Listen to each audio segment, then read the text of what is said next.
ओम साईं राम, हर हर महादेव। आज का रात्रि संदेश। प्रार्थना हमेशा हृदय से होनी चाहिए, ना कि शब्दों से, क्योंकि ईश्वर उनकी भी सुनते हैं जो बोल नहीं सकते। और मंदिर से ज़्यादा ईश्वर को हमारे हृदय में रहना अच्छा लगता है, क्योंकि मंदिर मस्जिद में तो इंसानों की चलती है, लेकिन हमारे हृदय में सिर्फ ईश्वर की चलती है। भक्ति और विश्वास की डोर हमें दिखाई नहीं देती, लेकिन बहुत मजबूत होती है, जो हमें ईश्वर से जोड़े रहती है। जो जीवन बीत चुका है, जो समय बीत चुका है, अगर एक बार हम उस पिछले जीवन के बारे में सोचें जो समय बीत चुका है, तो हमें एक सपने के समान लगता है कि कैसे कब समय बीत गया हमें पता ही नहीं चला, क्योंकि हम एक सपने में, एक भ्रम में ही तो जी रहे हैं। हमारे जीवन का सही उद्देश्य है भवसागर से पार उतर जाना, और भवसागर से पार उतर जाने का सही अर्थ है कि भावनाओं, उलझनों के चक्र से परे हो जाना।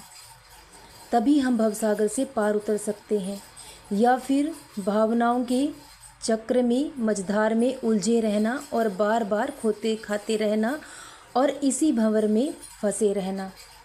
तब हम कभी भी मुक्ति को नहीं पा सकते, क्योंकि हमारे जीवन का सही उद्देश्य है उस ईश्वर को, उस मालिक को पाना, इस भवसागर से पार उतर जाना।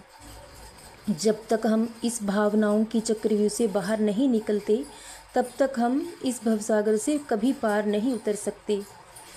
अगर ईश्वर को पाना है तो अपनी इच्छाओं, आकांक्षाओं का त्याग करना होगा। इंसान मुक्ति और मोक्ष को कब प्राप्त कर सकता है? जब उसे ना तो कुछ खोने का भय हो, ना ही कुछ पाने की इच्छा रहे, तब इंसान मुक्ति और मोक्ष को प्राप्त कर सकता है। लेकिन हम अपनी भावनाओं के ही जाल में उलझे रहते हैं, और समय कब हमारे हाथ से फिसल जाएगा इस बात का पता भी नहीं चलेगा। जब हम ईश्वर की शरण में जाएंगे, तब हम अपने साथ क्या लेकर जाएंगे? क्योंकि धन दौलत सब कुछ यहीं छूटने वाला है, ना ही कोई आपका साथ जाने वाला है। अकेले ही आए हैं, अकेले ही जाना होगा। लेकिन ईश्वर को पाना है तो ध्यान साधना ही एक सरल उपाय है।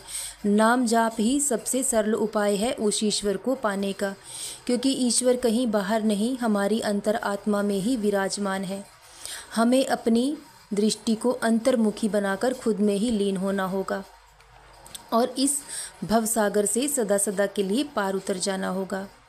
लेकिन अगर अब भी हम समय को नहीं संभाल पाए और अपने जीवन के उद्देश्य को नहीं समझ पाए, तो मनुष्य जन्म बेकार है।